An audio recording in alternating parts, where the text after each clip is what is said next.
Alright, this is episode 8 of Poets and Depression called The Plumber on Unclogging the Drain in My Kitchen Sink. It's been a little bit since I've recorded anything or done anything with the podcast. It's also been a little while since I've done anything on threads, really. I've had a lot going on in the sense of just life being kind of crazy, in the sense of depression being kind of crazy. And then I've got a cold on top of that.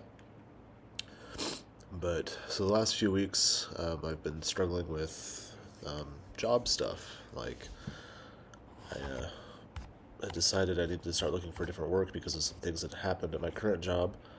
And I put my applications out there and I updated my resume and that kind of stuff. And I had a recruiter from my company reach out and talk to me.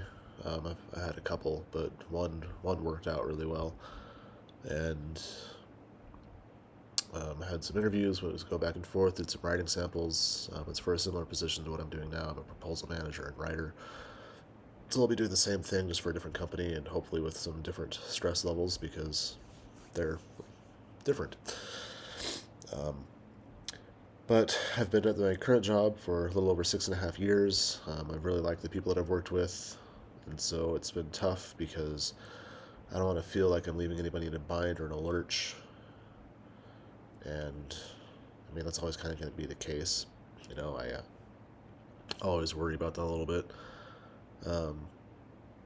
But so I really battled internally and emotionally with all of this, because my boss is he's a good guy. He really is, and he does his best, and he's gone up to bat for us and for me a lot. And I hope he really understands that I'm not leaving because of him. I'm leaving because of other things that have happened at work that he can't control and that are beyond his control. But it's still hard. But so I've been really battling with that the last few weeks. My anxiety levels have been really high, higher than they've probably ever been. So I really dealt the first time with anxiety at the forefront of everything besides depression. Dealing with depression a little bit too. I had a couple weeks that were really not great. I'm doing a little better now, partly because decisions have been made. I got a job offer. I've accepted the job offer. My current job did counter, but they countered with the caveat that there was no remote work possible, and we're going to be moving in the summer to a different state. So that doesn't really help. And so it's like, well, I need to take the job that's remote now, because this job that I took is fully remote. And so I can do it from anywhere, which is awesome and amazing and good and will be very, very nice. So being able to work from home will be a godsend. It'll be really nice. I don't have to worry about commuting. I'll be able to work, won't have the commute. We'll be able to be done a little bit earlier in the day. It's East Coast hours. I'm in Mountain Time. I'll be moving to West Coast time. But I've already talked to my soon-to-be boss about that, and we've got a good arrangement and a good agreement going on, and it's less like dedicated office hours as it is making sure that stuff's getting done and that kind of thing. So hopefully that'll be good. I'm excited. Looking forward to it. So it's been a struggle. It's been tough. It's been hard because I'm uprooting and changing, and there's a lot of uprooting and changing going on right now, and a lot of that kind of thing, and so that really weighs on me, and that's really hard, and it's been difficult. I've been thinking about doing a podcast for a while. I've been trying to figure out what to say. I've been trying to figure out what to do. For those of you that follow me on Threads, you notice I probably haven't been near as active on there. I haven't been near as creative. I haven't written nearly as much. I feel like I've just kind of like disappeared and fallen off the edge of a cliff a little bit, like I've vanished. And that's why I've chosen this poem, The Plumber on Unclogging the Drain in my kitchen sink, for today, because of what it covers. So I'll go ahead and read that now, and then we'll get into talking about it a little bit more. So this is The Plumber on Unclogging the Drain in my kitchen sink. He told me to stop washing my emotions with the vegetables, that depression doesn't run through the disposal as easily as cabbage, carrots, and radishes. Then what is a disposal for, if not to dispose of unwanted clippings and cuttings from produce, The small bones of tiny chickens we skin and fry for dinner with fingerling potatoes. The rinds also go into the disposal and bind into a slurry of organic matter that becomes mud and salt and tar, to rid me of the tiny clippings of depression that slough from me as if I was peeling potatoes, the snippings of anxiety that cling as broccoli florets to the colander, that splash of green against stainless steel, but we both know it stains and pales and is always showing no matter how much, or hard, we scrub. Scrub until fingernails flay and sliver like onion, and our red makes the sink look like Christmas because we can't shove enough produce down the disposal.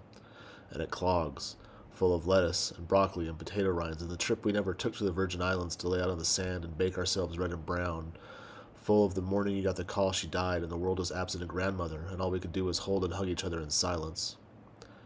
Pull the plug, and I will follow the swirling into the drain and vanish. So this poem is about mental health, about mental illness, about depression, about anxiety, about anything and everything that relates to that. It's that gritty, dirty feeling that is mental illness, that something is clogging you up and that you can't process the way that you need to process. And it backs you up sometimes, and you have these tools and these techniques, and these resources that you should be able to use, but sometimes they don't work. Like therapy, like medication, like poetry, like any other things that are coping mechanisms or processing mechanisms. And sometimes it all gets backed up, and you start having this fear that once you finally get everything unclogged, it's going to suck you all out with it, you know? Like, if I finally get over this depressive episode, if I finally get over this anxiety episode, that I'll somehow lose myself because I'm processing too much, or I'm clearing out too much, or maybe it's too much a part of me that if I get rid of it, I'll go right along with it. And then it's also just that gritty, dirty feeling of what a mental illness feels like, because it sticks so much. It turns into that slurry, it turns into that tar. It's that dirty, grimy, caked up feeling and ick of a garbage disposal. And you all know, if you have a garbage disposal, what it feels like, what it looks like, what it smells like, and how difficult it is to clean, and how dangerous it is, and the fear of, even if you have it unplugged or turned off or whatever, you're reaching your hand down to get in something, there's always that terror, that fear, and that anxiety, at least for most people, I guess.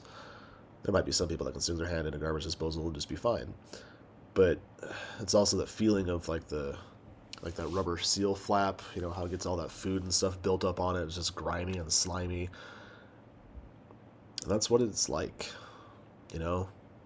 It's feeling like that, and feeling like your emotions stick, and that depression sticks, and that anxiety sticks, and you can't get rid of it no matter how much you scrub, or how much you try to get rid of it, or how much you try to do anything about it.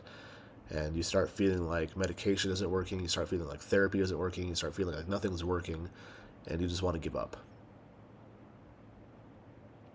Well, I feel like I just want to give up, in the sense that I feel like everything that I'm doing isn't worth it. And I know I've talked about this before. I've talked about this in the This Is Not the Vinyl I Had in Mind, sounding like a broken record. But it's what depression does. It's what mental illness does. It just drags you down and pulls you down and tries to catch you in this vicious cycle, this vicious spiral of depression and despair. And I'm trying to get out of one. I'm kind of riding on the edge right now where I could go either way. And so that's hard. It's exhausting. It's tiring because it's a constant battle. I feel like I just want to sleep all the time. I'm always tired. No matter how much I sleep, I'm always tired. And it's hard. I mean, I keep saying it's hard, but it's hard. I don't know what else to say about it.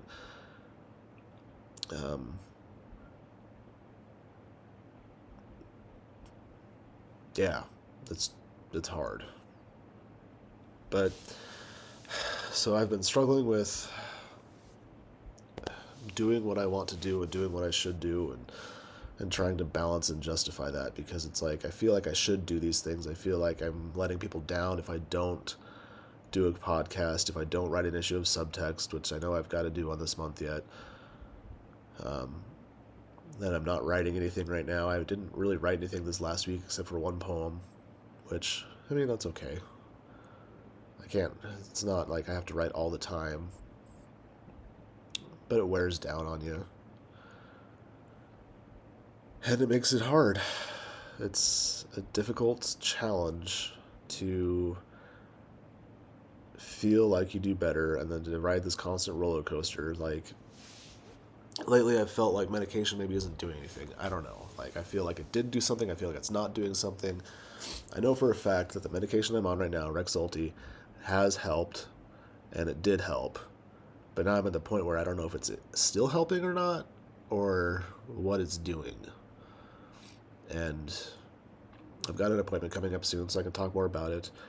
We're trying to capture and trying to tackle, not capture, trying to tackle some of the other symptoms that I'm dealing with, like ADHD, the exhaustion and the tiredness with some stimulants. So we've tried Adderall a while ago, but that was when I was really deep in depression, and it didn't really do anything for me anyway. On Vyvanse right now, and that's not doing anything either. So I don't know if there's going to be anything that's going to work. I feel like it's discouraging when you're on medications and you're trying to find medications that work again. And I feel like that's kind of probably what brings me down a little bit too, because you find something that works and you're doing good, but then you're trying to tackle another problem and you go through the same process all over again. Like, I have treatment resistant depression. It's very likely that I just have a higher tolerance to certain medications and I need more of them. But finding those right dosages, finding the right medications is kind of a crapshoot. It's a gamble. Let's see what works and what doesn't work. And I understand that's the process, but it doesn't make it any easier, for sure. It's still hard. It's still a challenge. It's still frustrating because it's like you want to be able to get things fixed. You want to feel better. You want to do better. But you've got to go through all these steps and all these processes to make sure that things work and things don't work, and it's discouraging. But overall, I think I'm doing okay. I made the decision to sit down and just record today. I don't have my fancy camera set up or anything like that. I'm just on my laptop. I didn't want to pull everything out and do all that. But I'm here, and I'm doing it. And so that's something. I don't know if I'm going to do any writing today or this weekend or not. I should. I'd like to. I need to start getting back into threads a little bit more. I miss talking to people. I miss sharing. I miss having those interactions. I need that, and not having that has been a challenge. And so it's one of those things where you get into this slump, and in order to get out of the slump, you've got to do things that you enjoy, but it won't let you do the things that you enjoy because you're in this slump. And so it's this kind of never-ending vicious cycle, and sometimes you can get yourself out of it, sometimes you can't, sometimes it just takes time. And this time I think it just took time to, I finally got to the point where I feel like I had enough oomph in myself to be able to start pushing myself out of that slump. But the past couple weeks, I did not. I did not have that energy. So we'll see. This is always a journey. I'm just glad that I have an incredibly supportive and loving wife, that I've got dogs, that I've got a therapist, that I've got people on threads, that I've got some friends that are really encouraging and supportive.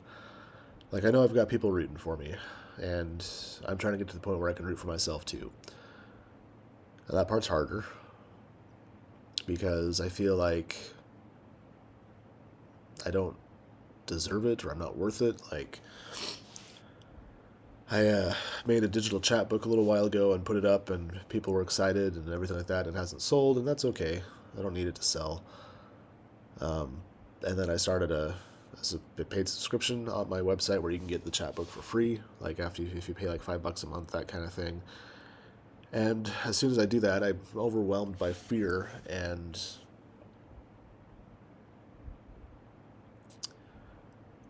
it's like now I have expectations on me that I don't know if I can maintain, and so instead of like, so you panic. So I panic, and I pull in and I retreat, and I get afraid of failure, because now that I've got people depending on me, well, they've given me money, and like, now what if I can't perform the way that I need to? But is it really the way that I need to? Like, I'm trying to set expectations, and I think that everybody is understanding. and supportive. It's just me that has the problem. So I'm working on that. I'm trying to get better about that. I know everybody's been really supportive. Everybody's been really, really awesome. And so it's not like that's the issue. It's that my brain is the issue. Um, and I'm sure part of it's imposter syndrome, and I'm sure part of it is just the negative side of myself that embraces failure, because it's easier to fail and to stop doing things than it is to succeed and to continue to have to work. You know, as messed up as that sounds, that's kind of how it works, right? Like, if you're successful, you've got to keep doing what you're doing. But if you fail, well, then you can stop and you can give up and it doesn't matter anymore. And there's always a part of me that wants it to not matter anymore. And some days it's harder to silence that part than others.